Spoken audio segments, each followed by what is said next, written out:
Welcome to Liesel's Artistic Studio. I hope you're ready for another great watercolor painting day because today we're going to take a break from anything intense and hard and we're just going to have a little fun. So let's celebrate a relaxing day of painting by learning how you can paint these easy and usable birthday cards, perfect to give to those you love.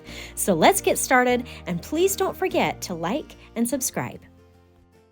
Now let's really quickly go over the supplies needed for these cards today. First off, we need watercolor paper. Now I've cut mine to the size 5x7 because it's perfect for sending in the mail. You'll notice I've also already quickly sketched in some simple rectangles and balloon shapes as well as my happy birthday lettering. This is just so I know everything is going to be placed on my card, but you don't have to do that. You can definitely just freehand your painting if you rather. It's totally up to you. Then I have a number 4 round brush that I'll be using for both of these paintings. You're welcome to use whatever size works best for you though. Then I have some thin tipped markers of all different colors that I'll be using for some fun designs on the candles later. But again, totally optional. If you don't have markers, pens, gel pens, or even paint would work just fine too.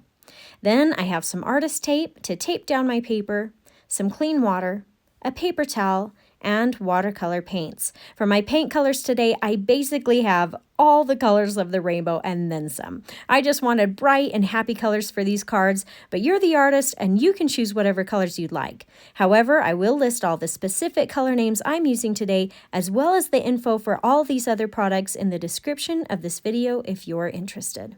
All right, let's get started with the happy birthday candles. I'm going to use just about every color on this little palette, so I'm choosing to paint with some of the lighter colors first, just so I don't dirty up my rinsing water too fast and potentially contaminate my lighter colors with it. So for each candle, I will first paint a strip of color on the far left side of the candle. Then I'll rinse my brush off a little, and it's okay if there's a little bit of color left in the brush. Then I'll dab my brush onto the paper towel to dry and take off the excess water. Then I'll use my damp brush, paint over the strip of color and spread the lines of water up and down, moving slowly to the right side of the candle. What this does is it spreads the color out lighter and lighter as I move over, creating a nice gradient of color. This will give the candle more of a 3D look because of the light versus shadow it's creating. If you find you're having a hard time getting the paint to spread this way, you can also try more of a wet on wet technique and wet down the entire candle area with water first and then paint the strip of color off to one side. Because it has water on the paper already, it will automatically start to spread on its own. Then you can just help spread the paint to the rest of the candle to finish it off. The reason I'm doing it this way instead is because I really want one side to be quite a bit darker, and sometimes with the wet on wet it blends so much in small spaces that it dilutes the dark colors and creates more of an even wash of color instead. But either way, whichever technique you decide to use, you can always go back in while the paint is still wet and add another strip of color off to that left side to darken it up more if you need to. At this point, you're going to use that same method and keep painting until all of the candles have some color.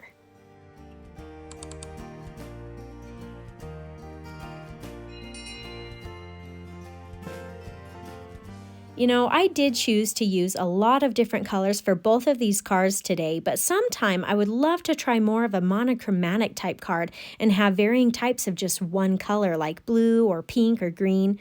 You really have some options to personalize these more for the person you're making it for. You can use their favorite colors, write their name on it, or even put the same number of candles on the card as how old they're turning. I guess in that case, though, you may want to limit it to someone under the age of 15 or 20, though. Otherwise, that's a lot of candles to paint. Another thing you can do is paint one really nice card that could work for anyone and then just copy and print it out and use it multiple times without the work of painting it every time.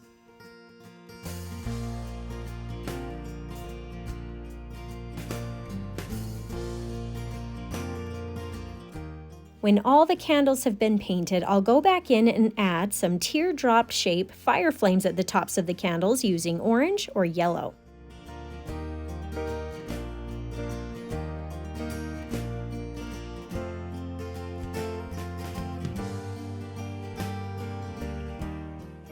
Then when the main flame is dry, I'll add in just a dot of red right at the base of each flame. Now if you want to, take some markers, pens, or paints and add some fun little designs on your candles.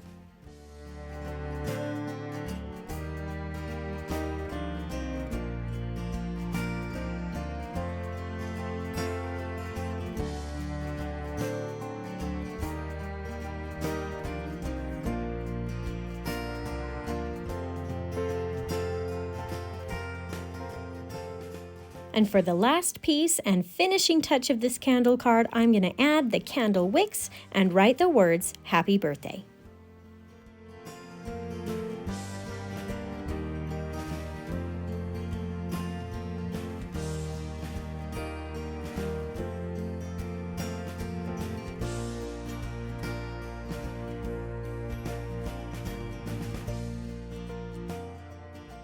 Okay, here we go with the second birthday card, the balloon card. I really like this one because I'm going to give you some great and easy tips on how to make your balloons look realistic. Now, I'll let you know I did change my water before starting this so it's nice and fresh and clean, because the first step to the balloons is to paint it with water first. So I don't want muddy water to do that with. Go ahead and cover one balloon with water, but leave a little circle of unpainted paper on the upper left side of the balloon for a highlight. We don't want paint or water to fill that little spot, so go around it.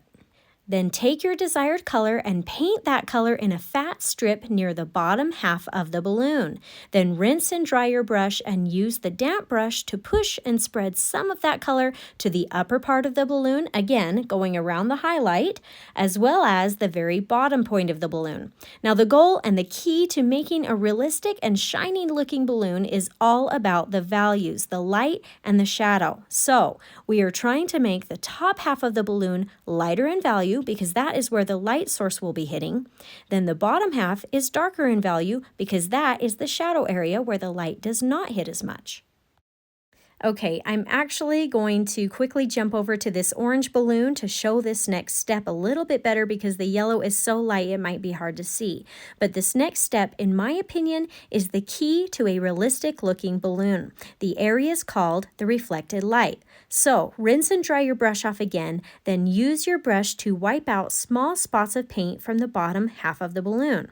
I am making a thin piece of reflected light right on the edge of the bottom left side of the balloon, as well as a fatter and shorter one on the bottom right side of the balloon. Keep in mind that you may have to rinse and dry your brush and wipe that area 2 or maybe even 3 times to get a good spot of color off. Then the last thing I'll do to my balloon is paint a line of color, make sure it's not too dark, surrounding the outer edge of the balloon to frame it in and help it not look so flat. Then, of course, don't forget to paint the little triangle or tied part of the balloon right at the base as well. I'm going to zoom the camera in a little bit closer now so you can see that process again, just in case it didn't make sense the first time. But once as you've practiced and you've got it down, go ahead and finish painting the remaining balloons in the same way. One other tip I'll throw out there really quick is that when creating highlights on the balloons, try to make sure that they are all placed in the same spots for every balloon on the page so they all appear to have the same light source and are in the same space.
After the balloons are all painted and dry, take a pen, marker, or some paint and draw on some thin lines at the base of the balloon for the strings. And go ahead and add the words happy birthday if you'd like also.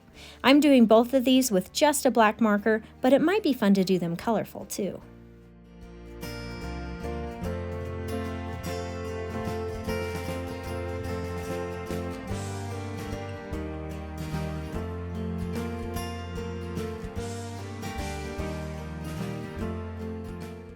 And here are your fun, easy, and colorful birthday cards, perfect for a special gift for the people you care about. Thanks so much for joining me today. I hope you had some fun and maybe even learned something new. If you enjoyed this tutorial, please consider subscribing to my channel so I can continue to help you discover your artistic side.